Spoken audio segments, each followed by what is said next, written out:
Deresu tɛmɛnɛ dɔ tun ye hadisa dɔ ɲininka o hari bi dɔ ye misasi bila kɔfɛ ko hadisa in ko an ye kelen de fɔ an ko deresu wɛrɛ an ba hadisa in ɲɛɲini ka tɔ fɔ ko an kan jija ka kuma hadisa in kan ka tɔ fɔ min ye ko a nana hadisa sahalen kɔnɔ Albani ye hadisa in saha fi sahih targhib wa tarhib yakhruju unuq yawm al-qiyamati yakhruju unuq fi an-nar yawm al-qiyamah lahu aynayn tubsaran hadisan na cogo do la bafo laha aynayn tubsaran wa lahu udhnayn tasma'an wa lahu lisan yantiq يقول إني وكلت بثلاث بمن دام الله إله آخر وبكل جبار عنيد وبالمصورين حديث الباني كو حديثين كتنه في صحيح الترغيب والترهيب وكو يوم القيامة دو كو كان دو دي بيبو جهنم كونو دو كو على بي كان دو دي ديلا كبو جهنم كونو دو كو tasuma yere do de be fara ɲɔgɔn kan ka bɔ komi ka ɲɔgɔnna mais ala be ɲafula da ka kala a be yeli kena ɲafula ɲɛ ala be tilo fula kala a be meni kena tilo fula ɲɛ ala be nɛn kala a be kumana nɛn ɲɛ ni o kallama bɔra jahannaba kɔnɔ tɛ ka yanga qiyama kene mɔgɔ bɛɛ kan abafu inni ukilitu bisalas abafu ala ye ne ci kon kana jamakulu saba minaya ne cira jamakulu saba kanma nkanu mina ku jigi jannaba kono biman da'a ma Allah ilaha akhara jamakulu folo mo ye fenwure bato ka fenwure wala kafara alaka nya maryana nkana uluta mushriku mogo ye fenwure bato kafara alaka ka fenwure wala kafara alaka awa nya mariyalan kana ulu becce ku jigi jahannaba ko o bi kulli jabbarin anidin fulanna tonyali kela kanna gele abe mogo tonyo abe cinya do fana abanna cinya ma yere bonya ani kanna gele ya awa nya mariyalan kana ulu fana mina silamaw ce falen do wala de mo min be diya kono sa jamana en kono kunne te cinya indo ala tay ni nyen todo ciren tay ni nyen todo o ka dogo de me munya anto ala ta desra kata ciren ta desra kata bambantin ni kanna geleya ntem fa koro sira bilantin kala da bila haro do yemisa sibile ma fo ka bodugo ja nte dugo nunun to fo parce que an ka so nunun be lame arajo la abe arjo tigu abu shere ni dugu to foro kar jola akoy be tawhid ni sunna min walelila akombe do ki yalla ki sarade me maraka de ro nyere ka kabla ta ko me marakaw akoni alama faranka lada de ban faga kallata jahannaba kono kombe sankal lada kare lada de be maraka chamallata jahannaba kono akote lada bilade lada ka geluma awa kayin ko alalen ya maryani tonyali kela tonyali membe an ka siso tela beba nya maryani tonyali kela uye tonyali kela kanna gele abe cinya do abanna ka cinya ke yere bonya doro ni kanna gele ya do ne tin kala da bila an tanka tasira bila an tan mu ko sira bila an tanka fakuru ko sira bila an tanka kabila ka tabulo bila li kulli zabbari anidi harin ni tana hadisa sarahun ta ba foye tonyali kela kanna gele bambanti yere bonya kaybe cinya do kabakate ewa nyamre dan kan wulu fanata sabana o bil musawwirina ani foto talaw akera tamashile salbani ko foto tamashile de sa suma bi minno photographie tadeo akwa bede togoy ko photo munun be photography ka photo bo photo la bombaji ko tigimo ko mukabaratu munun ba fo ko photography ka photo te ako minal mukabarata ko yere bonyade ciden ko foto ta koni de haramula ciden mai sai sina wunnati ni e kerai damuna mogoye ni e ko photography tala ina to nya fo lagra ciden ko ni ko photo be photo de nima photo de do atali e haramu ye fo darura photo ad-daruratu tubihu mahjurat ulu borala meni ote awa ko sabana bil musawirina photo tara bora photo talawa ako bil musawirina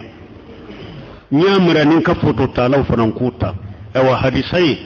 sahih targhib wa tarhib ba kono hadisai be sahih turmiji kono hadisai abe turmiji kono abe musnad imam ahmad kono albani ko hadisa sahalende do awa hadisai lanyine ninde yomal qiyamah don nimbe ke qiyamah keneka akallama de be bo jahannaba kono nya fula bala be yeli ke tilo fula bala be menike nem bala be kuma awa ba fo kiyama mugoma ala yenne nya mariyan kana jama kulu sabamina munu yefe ngore batu ka far alaka ani tonyani kala kanna gelube cinyaro ka baka ke yere bonyani ewa yere kortaka ani foto talaw hadisa ninde alaka ngishkantanga wa alaykum salam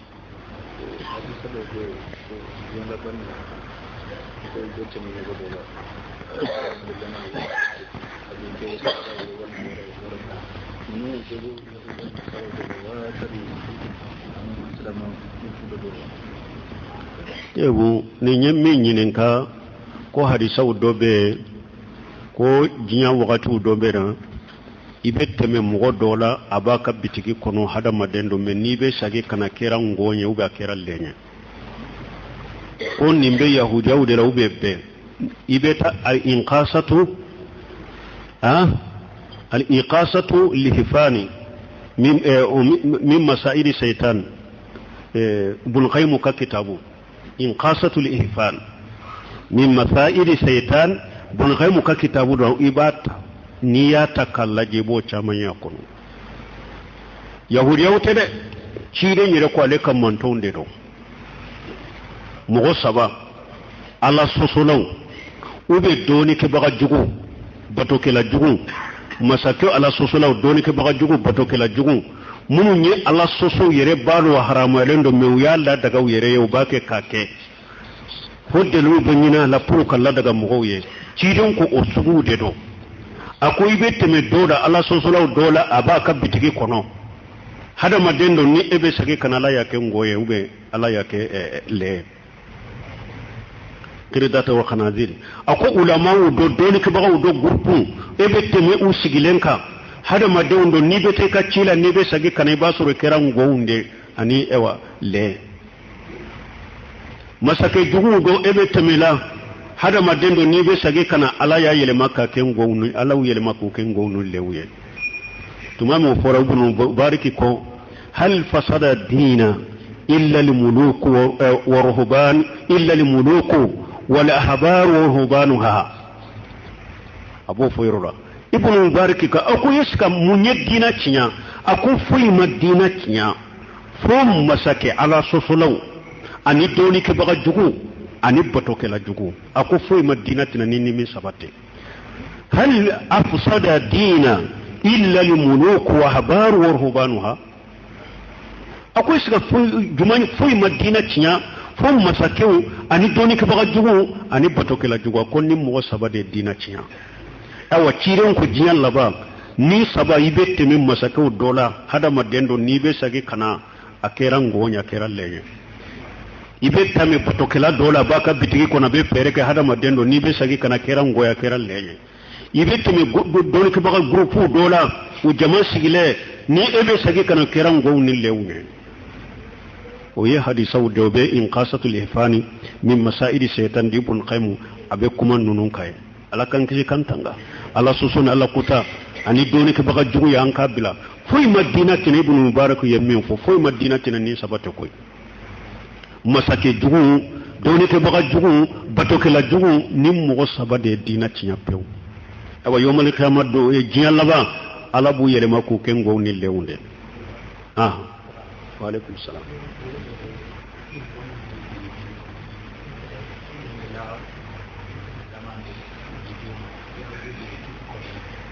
ko mogo munun be bebe deni ewa hadamade la mausa ko do demin ewa kudi demisenu be do photo kono ube ta delata Aisha to ka so minna ko tumbe tilin ko kenai ulu hadamade ani penyana ma ya saurat da falente ulula ulube komi descende dro ni ya aye ka ke to ba fu ninye so de ube ninye hadamade de me nyaw jelen tala tilo jelen tala nu jelen tala bolo ni seun jelen tala onye gana de tumbe amba Aisha to buluna be tilin ko kenai me bunu semina rahimahullah ako bebe deni munu fulen ninya ako nunun dilale no komi hada madende tamama ako do yere ba nya komi ako do yere benu yeseni dama beseka senda mado tama yere ako donc nunun ni Aishatu nunun photo tekelenye ni marli ye haramu da tebe wa alaikum salam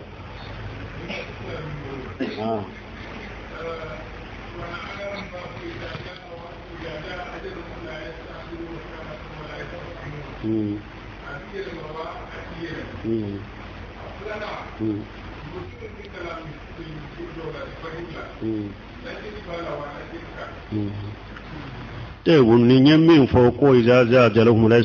لا يستأخرون ساعة ولا يستقدمون ko abe yele mo ga te yele ma ate yele ma ni hadamade ala ye millati la jale ka bila na foite faraka fente bola ay la jali millati ge yedro no on na doribe sa ate yele ma min sebra allahul mahfudula ate yele ma hakke min dirima alati faga nye ni nye tuguni ayele na sera funa te tarade ni nye tuguni ayele be sade o te wuli donc on ka yoroni do faraka parce que na be keso posé ayu jeya mo chaman de bulame o be min fo ko ciden ko ni mo min ba fe alaka do fari shika ki garjage fune ka sinji tugu doni ke bawo yen nin tafsiri yen nin fo ibasoro alaye lajale hakke min sabiya lahul mahfuzu wal hala alaya sabiye fana ni karasa o fana sabira yede akal lajale be senni ma aka sinji tugu de be ke sababu kala senni mo bede sabira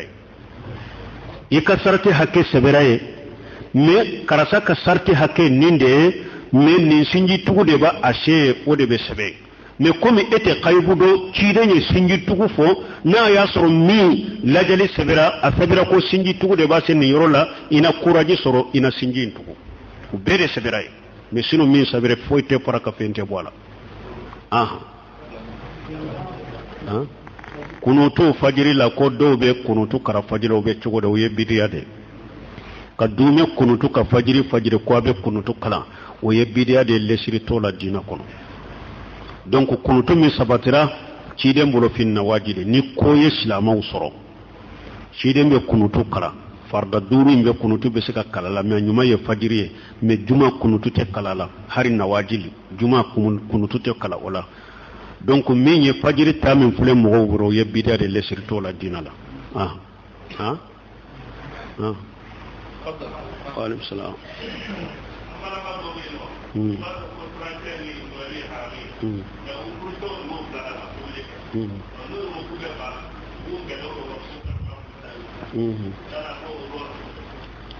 tebu ko ambalma muso do ba fo 30 fetili haramu ye me o furu ke ubu bilala nu uma ake abeke fitine ube furu sabina bolo beke chogodi o hari min ye fulan ka fere an ba fo ka je ya 30 ko ne haramu ye ni Allah sunna kuma ubina koka 30 fetili haramu de 30 rete isa ire ka dina kono munu nyaado dina ko isa ka dina kono yaado di isa ka dina cinyade nyaaye ibnu qayyim ka kitabu kono ahkamu ahli jimma akoni mugo be 30 fete ni e ko ma sambe bonane akwa be komi ni mugo min yesu judu ke fenwore ni ya tigi fo me nyeni nye ibnu qayyim ka kitabu kono funyire nana me ba fo do ma ko abdul majid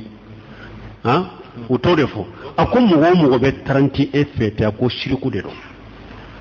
ako fulan ka fo yado do shirku de do me sana le ka fo ne ya me aye bul khaymu ka kitabu ahkamu ahli jimma ako 30 ke baga ni mugo bo fo ko fet ko sambe ako be ko ni mugo ye sujudu bi boliye u ba ye dolo mi ko mereshi fulan ka fo yani ala soso de do donc 30 ye haramu de isa ka dina do te janko silamiya do me mbe do ye bu dambe kata sunna ma mawludu temena ya be komi kolele tumbu dala 31 nana wiyu ambite ka conference nu muhadaru ke ube 31 ka porto ka gosi kiyado 31 mani mais mun na mawludu fana ma nyogona ke 31 ni mawludu be bida be haram mais mogo caman bu so jamana kono ku demu ka kalanso jolila nu ka karanyoro jolila ulu be mawludi ka udese ku dabo koro karamogo caman be uba ka kaseti koro de do mawludu bidiyala mais sisa tanka ni wori tugu ye nyogondo ba finance ya dade mawludu la pew har na ye minye ko ye mawludu akuma na kaseti no fe na kaseti de do asir salamate de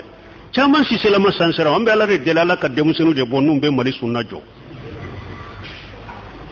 abe komi kole bodala mais ni 30 nana drobu invité balotan trew ni fewna beta conférence ke 30 ka monate conférence ke fana ka molulu fana bidia fo donc 30 haramu e bidia do atebe mais ni nyemi nyininka muso do ya do haramu do mu cew bu dia ko ku ka tubulike numa tubulika be ke fitina furusa be se ka bolo be ke cogodi donc nunu na nyogono sani famu kana fattakullahu mustata'tum ala ko hada maden kasira ala nyi sheko damayira la yukallifu Allahu nafsan illa wusaha ala tu muwabbila fenna shaytan minna munyi musrikiya min ka bona be Allah ala ko illa man ukriha wa qalbuhu mutma'innu bil iman ala ko musrikiya ni mugo moye fulana fara alaka ala diminen bi korabi do jahannaba kono fo ni mugo min karabara ikrabara ko ka musrikiya ke ikrabara ko ka musrikiya kuma fo iye musirike kuma fo iye musirike ke wale ke meedu sukun ma fantilendo ni ala koy ala ko leti min anay ciden ko tajawwaja Allah ni ummatal qata wa nisyan umma ustukrihu alayhi akola temina ne kam mantunyi na kam minke o ko tawra kam minke o karabara kam minke ala temina ola donc muso ni be ce marade la ako dia ko ka 30 dumuni tobi ni e ma tobi ani ka fursa dewnde be e bolon ina ce dewnde be ina ce ulu na nyogona be komi karabali ekake me aketo idusukun kono na idusukun kako aketo ibolo idusukun kako donc ambe min fo yoro la oye ode wa alaikum salam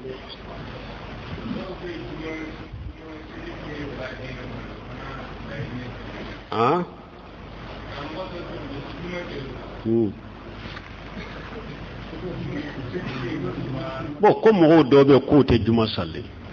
ni mogo min te juma salli na ko juma te wajibi ete silamiya sarala farda te wajibi te kafir de do mogo na juma farda yan na kariya de ko farda de te wajibi te otigi kafir de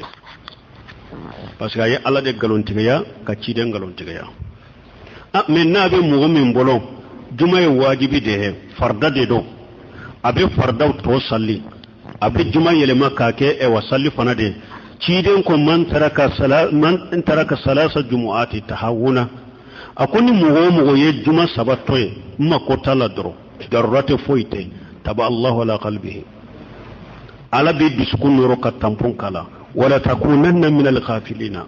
abeke mugo ye fana la baw to sabe mugo la mugo munu nyina na alako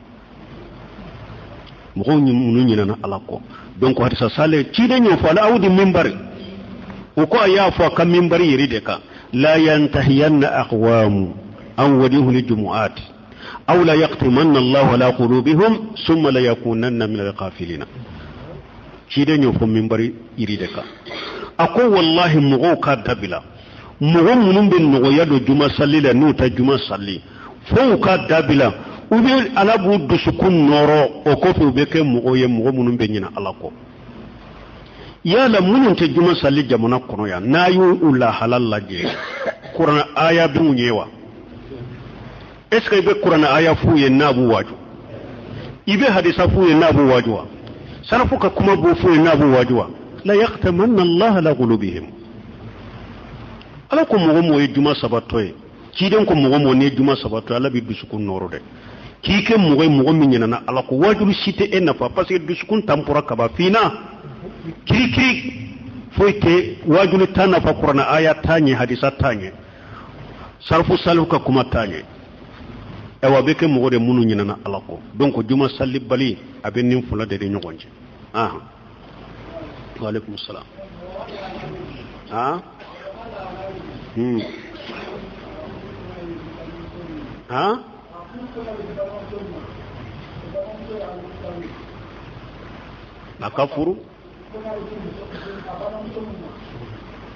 aka furu konya cogodi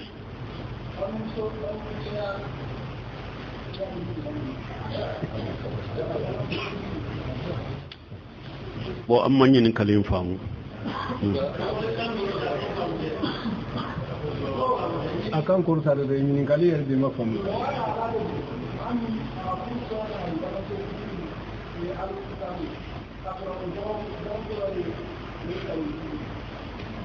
bo furu ka di balma mode famu parce que har islamiya sariyala har ni balma muso min yere islamai e ka furu te se ka di oma furu cewu de be furu ke muso te se ka jo ce jo yoro da wodi juyala har islamiya sariyala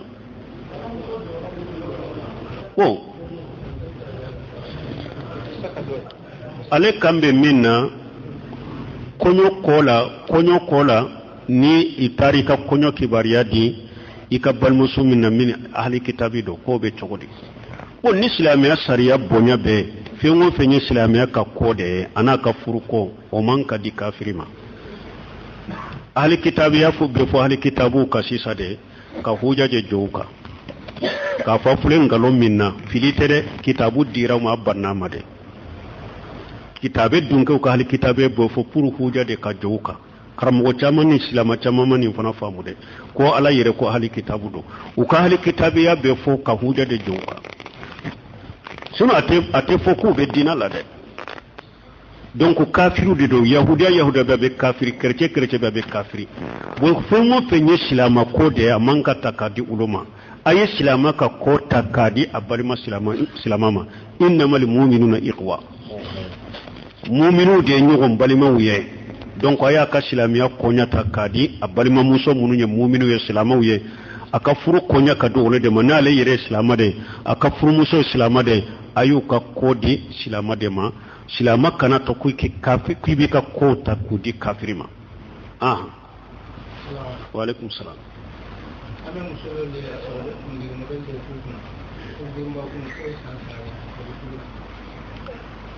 ko muso dobe awa kundigi sugu do di kunna ko dembaya demba ko san sadagati o ye fulanka fo yade ka kundigi modeli de fo ko san sadagati yo fulanka fo yade ko moru de ya fuye ko muso be ka kundigi nin jogola nunu nye fulanka fo yawde o tebbe silamiya sariyala kundi cogo te se ka ke sababu ye ka hadamaden kisi fenna ala ye tora millati ke kanima kundigi modeli te se ke kisoma ala ye hera min fana la nyini kundigi modeli te se ka o boyka donc hera ni san tora o be ala de bolo o te kundigi modeli bolo nunun be do fulanka fuya de da o be do dono doliya doli do kono ciden ko man iqtabasa iliman min an-nuzumi faqad iqtabasa iliman min ash-shihri jada majad akon mo ni doni do ta dolo la ko ebe kaybuni san sarakati ko foni o dolo doniye akuye koloteni dabali bonda dota tanke ni ka dolo doni be jiri kata ika dabali fana anika korte be jiri kata de donc nunun te be islamia sarela nunun ye tereya de nunun ye flanka foya de muso islam nyuma kana ke na ya soro ya ke ko san sarakati ta gurja kaboy kun kolola wa alaikum salam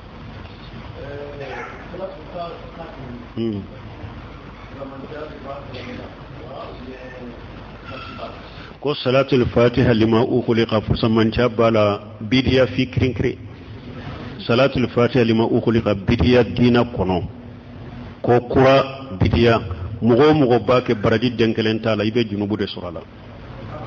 ciiden ko man ahdasa fi amrina haja ma laysa minhu fa huwa raddu akoni mugo yenni ko kura do nin dina la ne mi nya maryama ka barabe salima na cogodo la man amila amala laysa alayhi amruna fa huwa raddu ni mugo ye koko ni ya bara ni ya ke ne ka nyamura taka ika barabe salima ciiden ka nyamura sidde salatul fatiha ate ciiden ka salli cogo kitabi sahale sala جلاه الإفهام في الصلاة والسلام على خير الأنام لابن القيم ciden ka salli cogo a yiriwawu bebe salatul fatiha ta shi kono amma sabati ciden bolo min ya fo hamada tijani ko ciden ya di alema hijira wa hamada tijani re bangira hijira bakele ani keme ani bidurure hijira bakele ni keme ni ciden ka hijira bakele ni keme ni biduru tijani bangira odela o ya bangele de a bagulu nganen ko fe fana de